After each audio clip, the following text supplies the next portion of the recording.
Hello everybody and welcome to Unpacked Lunch this afternoon. So glad that you are joining with us. Unpacked Lunch is just a time where normally me and Steve get together on a Wednesday and talk a little bit around Sunday's talk. We unpack it a little bit, ask each other some questions, dive into it a little bit more, and then also answer any questions that you guys might have that you might put in the comments. This month though, we're doing something a little bit different, as I'm sure some of you already know. We're going to be showing the extended cut of the interview that we've been doing as part of our Culture Shift series. Each week we've been looking at a big topic and we've just been wanting to engage in that conversation as well, and so we've asked an expert to join us. And this week we were looking at the digital world, looking at social media, looking at how it can play a good part in our lives and how we can avoid some of the difficulties it might bring as well. And so Finn, our comms director, he chatted to Brady Shearer and it was a brilliant interview. For those of you who are around on Sunday, you'll know already there are some real golden moments in this interview. This interview is actually 3 times longer than what you'll be able to have seen on Sunday, so definitely worth listening to even if you're around on Sunday. And if you weren't, then this is really quite brilliant. I'm really sure that there'll be things within this that will help you navigate the online world. So just quickly before we dive into that, I want to encourage you to put your name in the comments, let us know what you're having for lunch, where you're watching from, as well as any questions or comments or thoughts that you have around this area. And we'll be watching live too to comment along with you. And so sit back, enjoy, put this on whilst you're having your lunch because it really is good. So this is Finn's interview with Brady Shearer. So in 2016, the UN determined that access to the internet was a human right. Whether you consider yourself a digital native or, the whole idea of streaming TV and smart devices just feels way beyond your understanding, the reality is digital is here to stay. And so we wanted to do a deep dive on one question, which was, how do we approach digital as individuals, as Christians, and as the church? And so I'm really delighted that we have Brady Shearer with us. Brady runs Pro Church Tools. He's based in Canada and is at the forefront of all things digital church. Brady, thanks so much for your time. So good to be able to run through some questions with you. Could you introduce yourself? Let us know a little bit about who you are and what you do. Certainly. Well, thanks for having me, Finn. Excited to be here. Always great when countries within the Commonwealth can connect. I'm always talking to Americans, So Absolutely. So like you said, my name is Brady Shearer. I live in Niagara on the Lake in Canada. So perhaps you're familiar with the Niagara Falls. That's kind of in this region. And I have my degree in youth ministry and theology. I run a company called Pro Church Tools. Started that in my 3rd year of Bible college, when I was hired on at my church as the media director. We were a brand new startup church plant. And my pastor kind of put a camera in my hand and said, okay, go, you're in charge of, video, photo, design, branding, social. And I had no experience really, except for being a young person. I'd done like one video for a course in high school or something. But I was excited. I picked up everything as I was learning on the way. And then I was kind of looking around at all my peers in Bible college who were in the youth ministry track or the missions track, the pastoral track. And I was like, you all are going to be the ones that are entrusted with these types of departments at your church as well. Because we all know, we wear multiple hats at churches. And so I was like, if I can learn these things, so can you. And I just started teaching everything that I was learning. So we launched our YouTube channel, our podcast, our blog. And then eventually that kind of turned into a full company. So we have a software product, just how we make money as a company, called Nucleus. And a few thousand churches use that to build their websites, to run their social accounts, to manage their online giving. But we stayed true to kind of what got us started as well. We're still releasing new free content every single week, YouTube, blog, podcast. And we're a team of about 15 full-time on staff now at the company. That's so good. Thank you. That's wicked. Really great to hear. So my first question is this: we all have, those friends, those family members who they're in the bracket. They just don't do social media. They hate using Zoom. So what do you think digital offers? What do you think they're missing out on by thinking that way?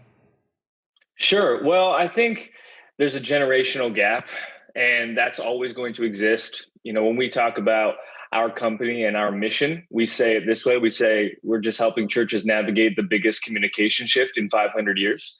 And that 500 years is in reference to the printing press. And we know how much that printing press affected our Christian faith, because what it gave the opportunity for was anyone could access the scriptures. Anyone could get access to the Bible for the first time. Back, that 500 years ago, you'd have to go to, your local parish, and maybe the priest was the one that was going to take the scriptures and make them accessible to you. Well, the printing press, took that expense away, and now anyone could have access to the Bible. And that was very momentous in kicking off the Protestant Reformation. So it had great effect on the Christian faith worldwide as a whole. And so when we're looking at what we're living through right now, it's very similar to that, in that access to information and the ability to share information is becoming easier and easier than it's ever been before. Just consider this back and forth right now between Finn and I, different continents, different time zones. And yet it's like we're sitting across from this table that I'm at right now. And so another way we frame it is to consider the 168 hours in a given week. And for church, traditionally, maybe one of those hours on average, save for a global pandemic, is when we're meeting in person. And, for centuries, we've had to gather like that and then wait until the next week to connect. Maybe there's a midweek service, maybe there's a small group, but basically we need to connect in person if we want to have any sort of relationship or any sort of connection at all. Well, now there are 167 hours beyond Sunday where we have the privilege to connect with people and to share the good news of Jesus with them, no matter where they may be. And, at least in North America, that's also assuming people attend church every single week, which here they just don't anymore. It's maybe every other week, every third week for many. And so now you're waiting weeks in between people connecting in person. And even then it's only for an hour. And so, I think one of the core foundations of everything I believe about digital, to get this out of the way right now, is that I don't believe that online church and ministry should ever be a replacement for offline church and ministry. And, the pandemic has made that clearer than ever. They're meant to work in harmony together. And so for those of us that aren't ready or willing to jump in to digital, I think in most cases, that's really just how we define digital.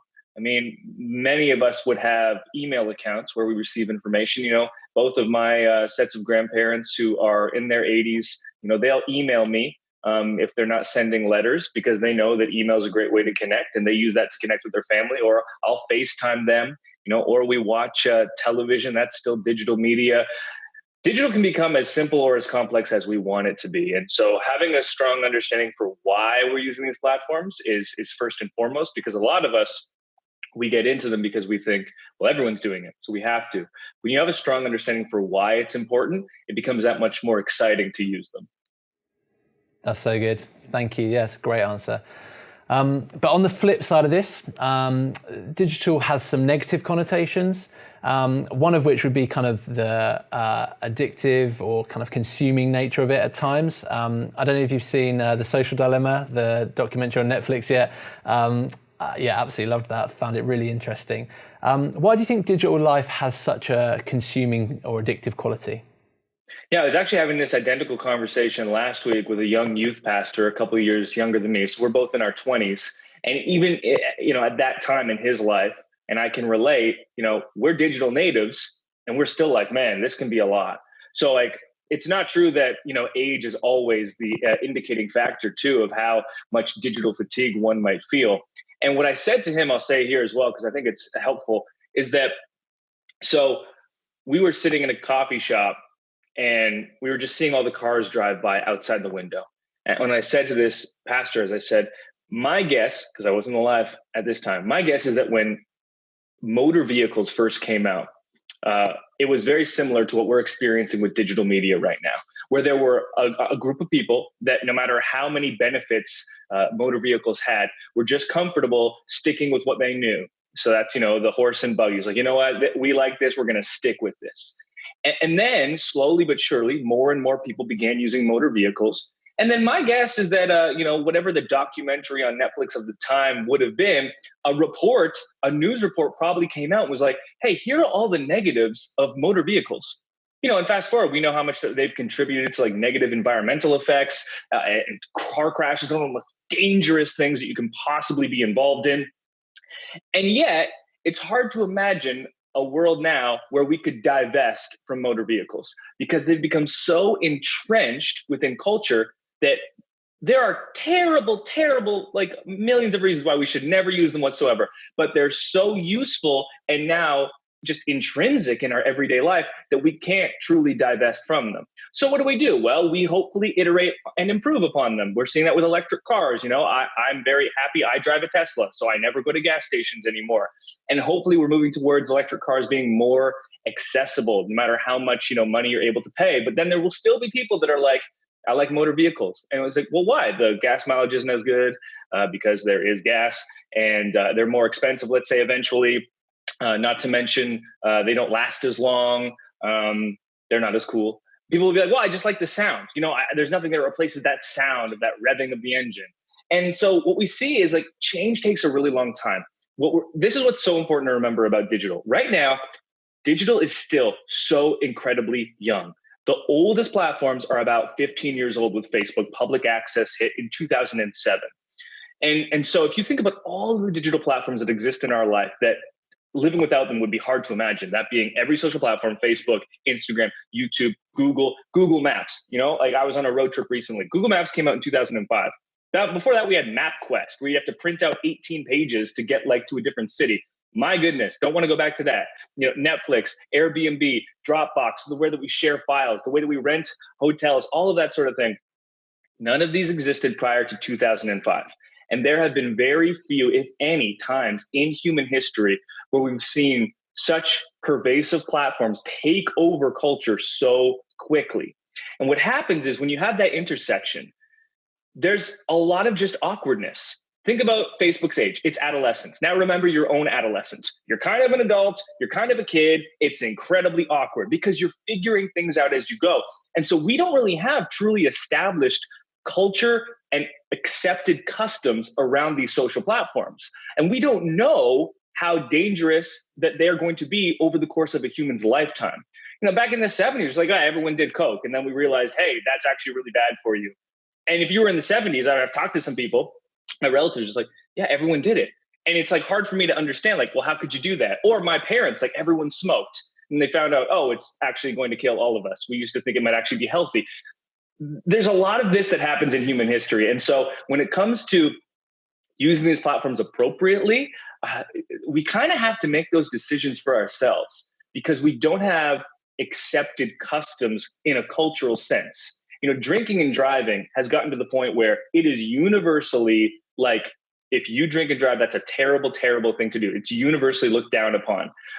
That's a custom that has come out of culture over the last 10 years. Prior to that, it was very common to drink and drive and just say, hey, I'm fine. We don't have any of those with social or digital yet because it's too new. And so a documentary comes out like The Social Dilemma that basically explains, if you haven't seen it, and I actually haven't seen it, I just know that this is public knowledge about algorithms, is that, hey, algorithms exist to dictate what you think and what you choose because it's profitable to do so. And the unfortunate side effects of that is that when the whole world is using social all the time, now these decisions aren't just like, hey, it's trying to encourage you to buy this mattress instead of this mattress. We're talking about political outcomes. We're talking about how we believe about ethical things. And so it becomes such a, wow, this is so pervasive. And now we're talking about such substantive issues that in America, Congress is pulling these platforms in front of them and saying like, hey, what are you doing? And these platforms are like, you don't even know because you're 75 and you don't truly understand digital. And so they're not even asking the right questions. Long answer, this is the in-between awkward period. I cannot imagine us going back like the motor vehicles. We're not going to remove digital. We're going to refine. We're going to evolve. We're going to establish more strong customs like we have with motor vehicles now, where they are highly regulated because we know how dangerous they are. I imagine in the early days of motor vehicles, they didn't have the types of laws that we have now. There were a lot more accidents. Things were even more dangerous than they were now. That's the analogy to help you and I understand this is where we are right now with digital. And so you and I need to be mindful of how we use it and how much we use it because the subconscious pull by culture and by these algorithms will always be for more. That's good. So true. So would you have any suggestions? I know you said there kind of at times it's something we need to work out and work through personally, but if someone was feeling, for example, hey, I'm on my phone too much, other than kind of just put it down, would you have any suggestions for someone kind of feeling that issue?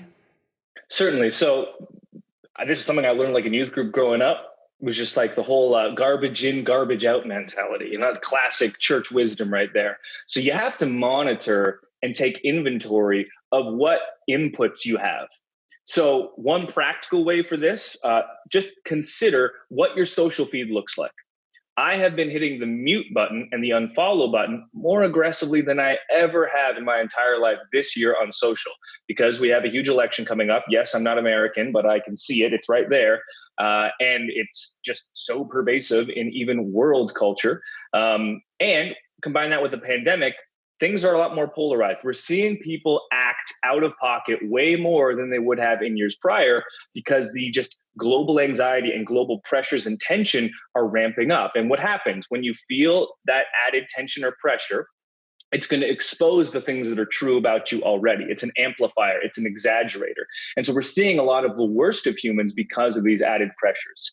And so for you as a human, you got to make sure that that's not compounding with what you're seeing on social, because there are certain emotions that the algorithm is going to pull out because it knows and it cares most that you spend as much time as possible on these platforms. Facebook wants you to spend 7 minutes on the platform next time you're scrolling instead of 6.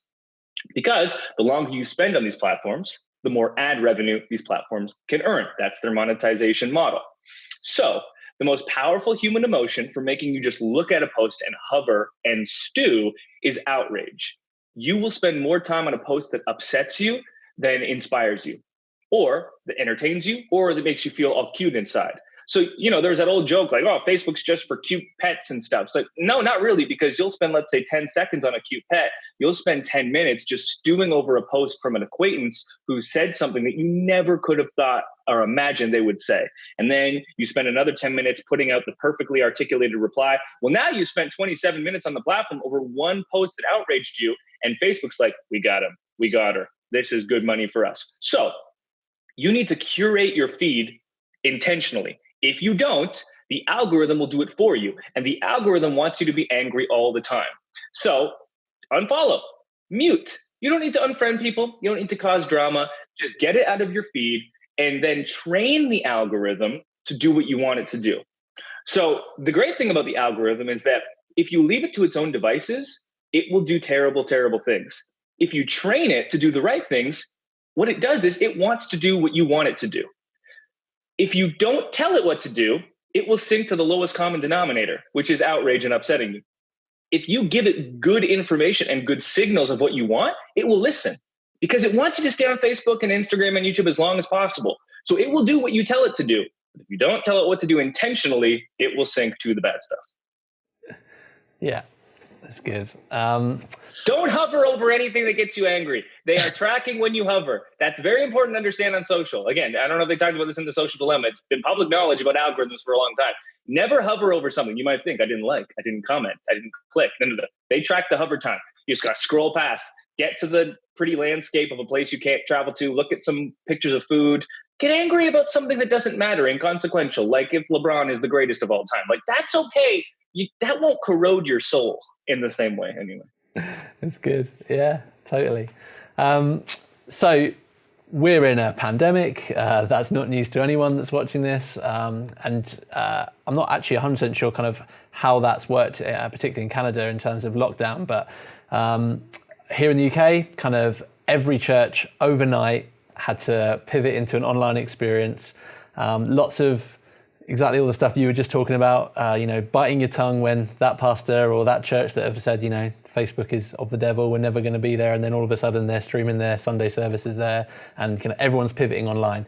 So what do you think kind of digital offers us as the church, as Christians? Well, like we talked about earlier, the biggest thing is it allows us to connect with those that are far from us when it comes to physical distance.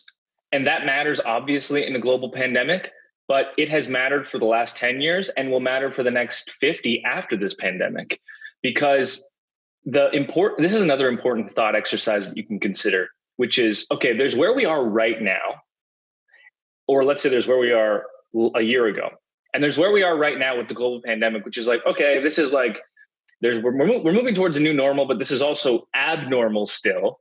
And these are external forces. Is this what we're going to do forever? And then there's a year from now and 10 years in the future. So I'm a millennial, I'm 29. Think about my younger cousins who are 18, 19, going off to college. And think about my daughter, who's 5 years old right now. And one of her favorite things to do for fun is to set up our iPad in the kitchen or the living room and pretend with her toys that she's making a YouTube video. Because one of her favorite things to watch on YouTube is like people playing with their like Frozen 2 dolls. So then when she makes believe, she makes believe not of Frozen, but of people on YouTube playing with their Frozen dolls. So she'll like be in front of the iPad and then she'll be like, leave a comment and subscribe. She's 5. She's 5 years old, okay? She's turning on the bell, hit notifications, all that good stuff. Like, okay? It's ridiculous. So if you think about the trajectory of where we're headed, like to imagine Gen Z, the generation behind me, having a conversation when they're lead pastors in, let's say, 30 years about the involvement of social, imagining them as youth pastors, even just in 5 or 10 years, not understanding the power of digital media to reach the students in your church I think it would just be ludicrous to think that it's going to change. The trajectory is clear. And so if you're an older pastor, you have to ask yourself, okay, maybe I'm about to retire in the next 5 to 10 years. So this doesn't matter to me, but what legacy am I going to leave for the people behind me if I'm not setting them up for the trajectory we're on? And then if you're a younger pastor, yes, you might have to deal with an older generation that doesn't understand or doesn't particularly care, and combine that with the fact that they're still the ones with the decision-making power. But you also have to contend with where we're going very, very clearly. And this is a very, very difficult in-between place to be in, especially because so many of our churches skew younger. We have to contend with the direction, the trajectory that we're on, where we very much know we're headed, while at the same time serving the congregations that we have currently, who may not be as attuned to digital as they currently are, or as they will be in 10 years. And this is what all generational like gaps are like. There's this awkward in-between period, and it's not a problem to solve so much as it's a tension to manage. There is no easy solution. You just have to be aware of it and lead as best as you can in light of that reality. But then when it comes to what digital has to offer us, it's like, again, that 167 hours beyond Sunday service, the ability to influence and impact people with the good news of Jesus, whether or not they're connected to your local community, whether or not they're able to leave their bed, whether or not they're able to attend church because they travel, they're in the military for whatever reason. That is a tremendous privilege. We've talked about the negatives. I don't want to overlook the privilege that is. I had no choice that I was born in 1991. I did not know that I would be leading through this crazy communication shift, but I'm so glad that I was, because I have 10x, 100x the opportunities that I do now as I would have if I was born when my mother or father was born. Yeah, that's good. It's so true. Just out of interest, this is a little off-topic question, but what do you think digital church will look like in 5 years, 10 years' time? I know that's a hard one to answer, but is there anything that you would have an inkling of? Sure. So I think that every question I'm answering so long. It's just such big, huge topics. Yeah, right. I think we came from a place of imbalance in church where the vast majority of our resources, time, money, creative energy, volunteers were invested in that 1 hour-ish Sunday weekend service, and to the neglect of the 167 hours available to us beyond that. Now we're also in a place of imbalance because it's just been flipped to the inverse. The vast majority of our resources are in, for a lot of us still, that 1 hour online service or everything online, to the neglect of meeting in person because of these external forces that we have no control of.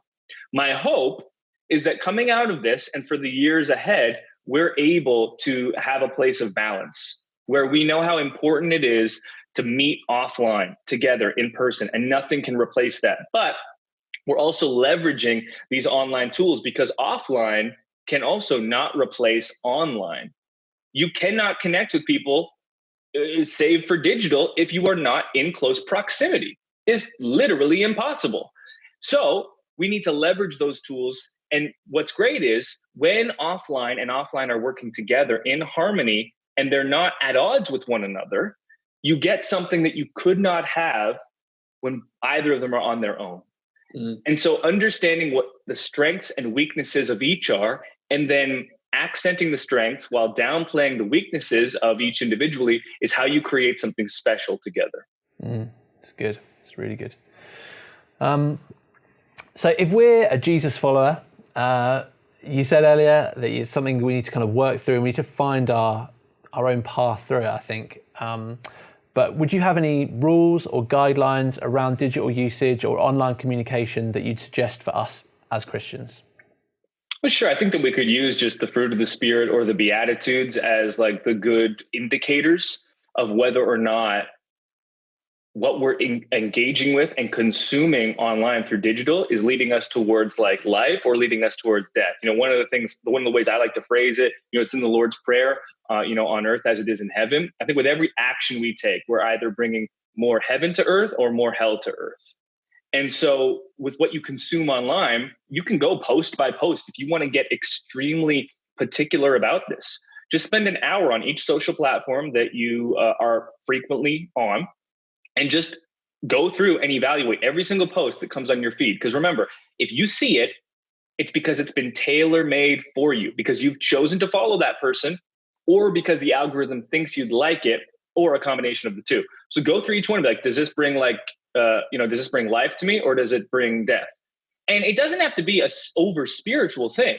If you're entertained by something and it's not like gross, then that's great. We all love to laugh. We all love to, be entertained by things that are good. So, a lot of my feed you'll see is sports right now. If I'm thinking Instagram, it's sports, it's people I know, friends and family, and it's like beautiful landscapes because I love to that's what I love. I love getting into nature, taking photos, taking video, capturing God's great creation. And so anything beyond that, if it's frustrating me, I'm just like, nah, I don't need this. Nah, I don't need this. And the other important thing with this for me is like, it's so important to be locally invested in where you live.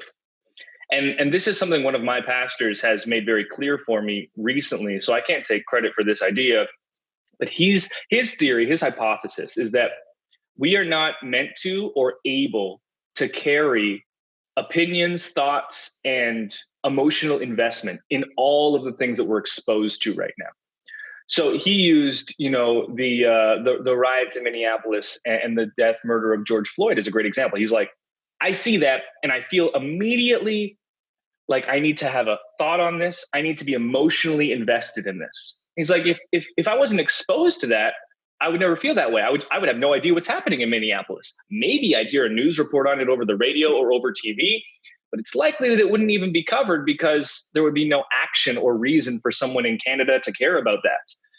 And so his hypothesis is that right now our bandwidth is way overextended as we're being asked for our opinions and our emotions on all of these things that we can't, as humans, we don't have the capacity to carry all that. And so in lieu of that, he's like, you just need to be more invested locally. If you're caring more about an issue that doesn't really affect you than you are about what's happening locally, then that might be a good litmus test, a good sign that things are not balanced or not weighted, prioritized as they should be. And what you get from that is a much healthier spot where you are actually able to care about what's happening locally because you're invested there as a person physically and relationally with your family, with your friends, with your acquaintances, with the business owners, with like the healthcare, with all the things that are local. And that's a healthier place to be in. And it gives you the freedom when you see something that's happening far away from you to just be like, hey, you know what, that doesn't involve me. And I don't have the capacity to have an opinion or to invest emotionally there. At least it gives you the freedom to pick and choose without guilt. And you are sure that your priorities are as they should be. It's good. So good. Thank you. So yeah, we've run through the questions that I've got. I've got another couple that if you're happy, I'll just kind of chuck at you and yeah, we'll see how we go. Cool. So what's the hardest lesson you've learned through approaching faith digitally? The hardest lesson that I've learned through approaching faith digitally. Well, was thinking about this yesterday. I don't know if this is a lesson learned or more of a reality that I've come to see is maybe how much our different upbringings shape our faith. And this is deeply challenged what I believe about the Bible, what I believe about my faith overall.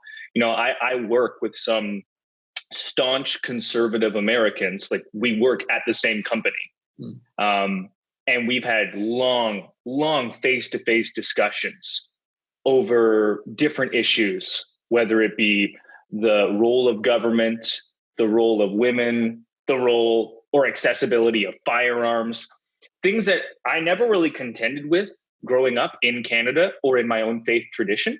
And then you bring these two different people together who I would never have connected with if it wasn't for digital. One sent me a DM, said, "Hey, I like what you're doing online." I had him on for a podcast, and now we're business partners like 3 years later. That's how it happened. Now we're face to face. And because he was born geographically 1,800 kilometers away from me, let's say, he has a completely different understanding of so many core things of our faith. We have the same Bible. And yet, because of where we grew up, because of our country's our own identity and different leanings, it affects our faith so deeply. And that has deeply challenged, what I believe are the things that are absolutely necessary. One of the things I was given growing up in Bible college was systematic theology. It was like, here are every single instance of what you need to believe broken down piece by piece. And then you meet someone from a different country and they show the same fruit of the Spirit, but they disagree with a lot of those things. I think the biggest one when I was in high school was, you Europeans were always drinking alcohol. Well, I grew up staunch Pentecostal in my high school years and touching liquor. Like, I couldn't even be ordained in my tradition if I had, a drink of wine.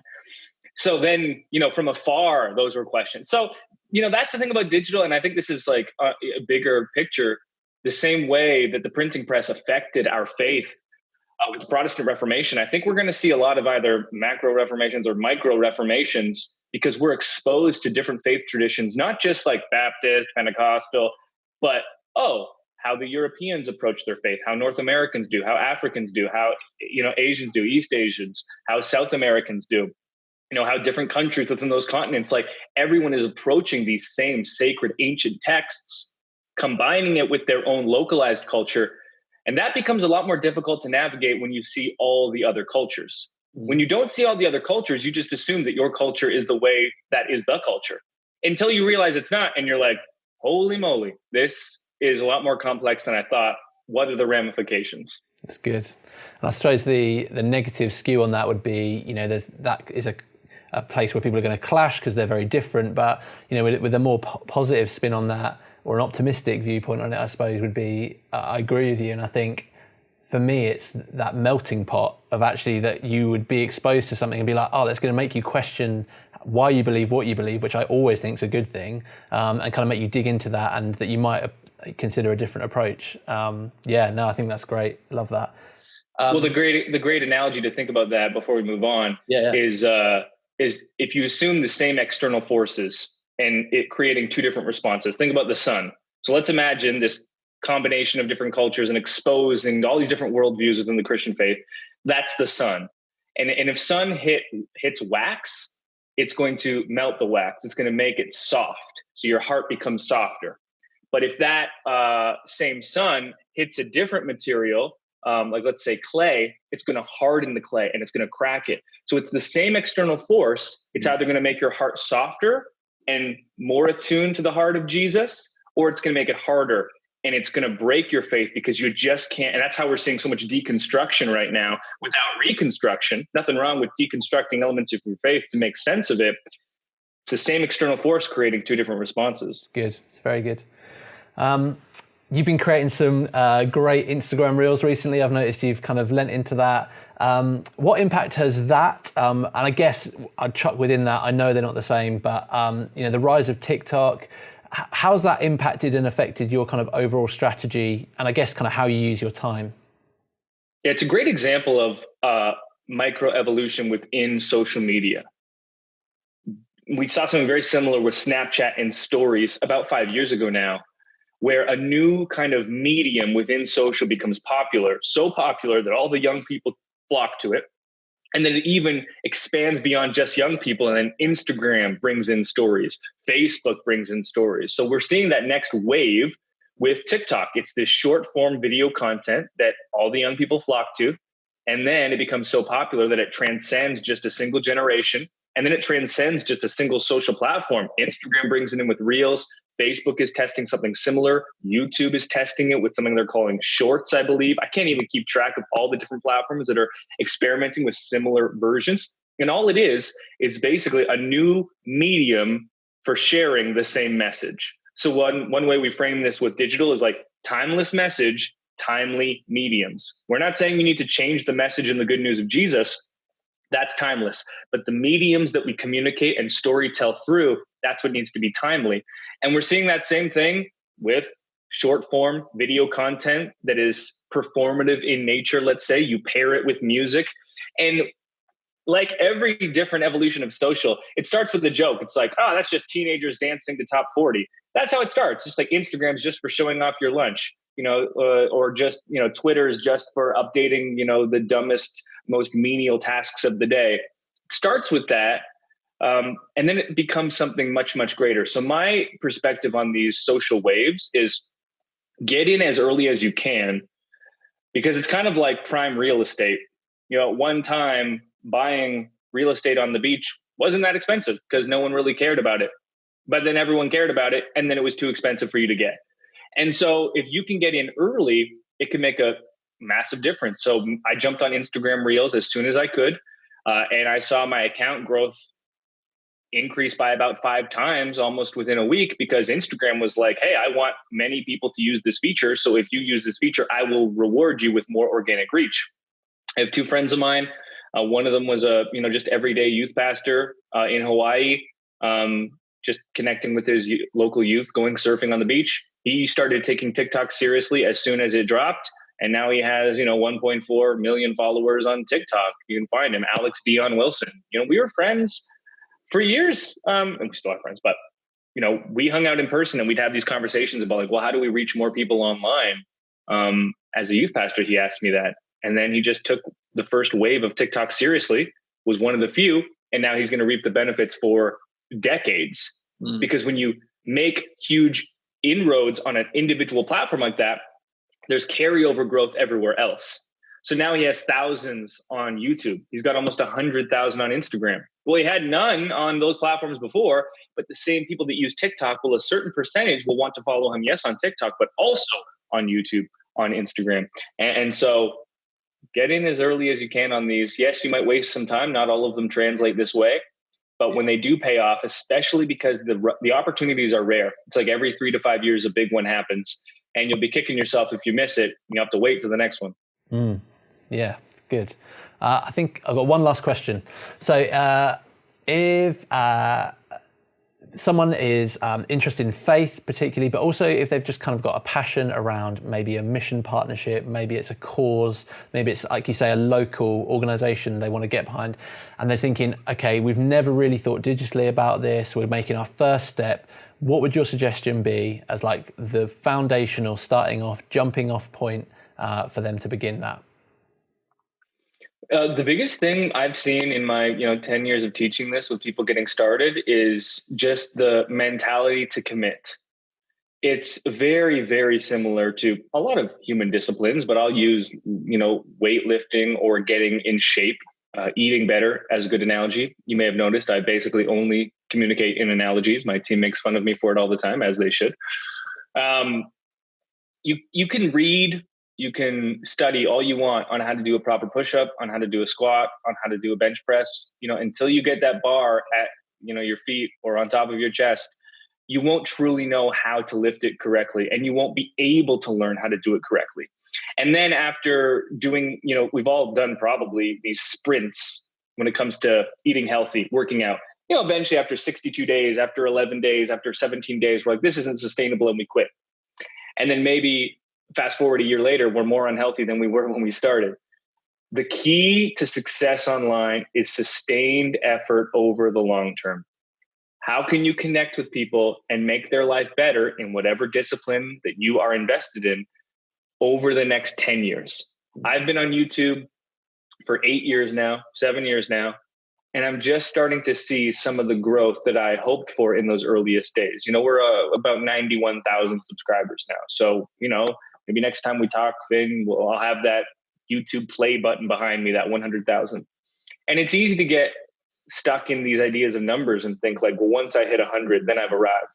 But today there are 90.8 thousand who want to hear what I have to say. And when I first started 8 years ago, the first videos that I made, they helped people. Maybe not many, but they helped people because I was sharing something that was helpful to the very small number that would find that and discover it.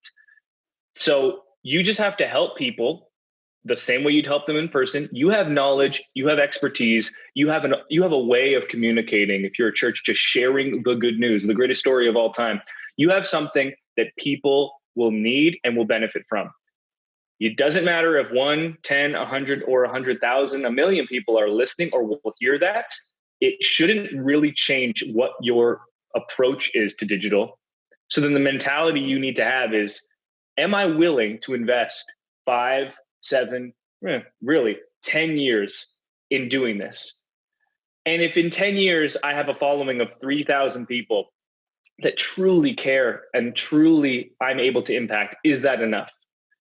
In ministry, a lot of us, most of us by the statistics, will be in ministry for, let's say, 10 years or more. And most of us will never have any type of influence or notoriety that we think of when we think about the highly influential churches or the highly influential pastors. But I'll use a youth group analogy. It's probably the most popular youth group analogy you'll ever hear, which is when you're walking on the beach and there's all these starfish that have washed up on, well, you don't have the capacity to throw back every single starfish into the ocean. But the one that you pick up and throw back, well, you made a difference for that one. And you picked up another one, you made a difference for that one.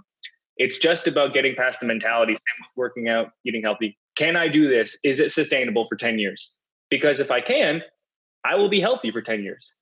But if I try to go too hard, too fast, I'll probably say this is impossible. Or if I'm expecting too great results too fast, then I'll be let down and think I'm not making a difference and I'll give up. Well, the second you give up, that's when you lose. It's not when you don't reach enough people that you lose, it's when you give up. Brady, this has been so insightful, so helpful. Thank you so much for your time. Really appreciate it. And yeah, I'd love to catch up again soon, but great. Thanks for your time. Thanks for everyone listening. I know I can be long-winded. It was great being with you all. Thank you.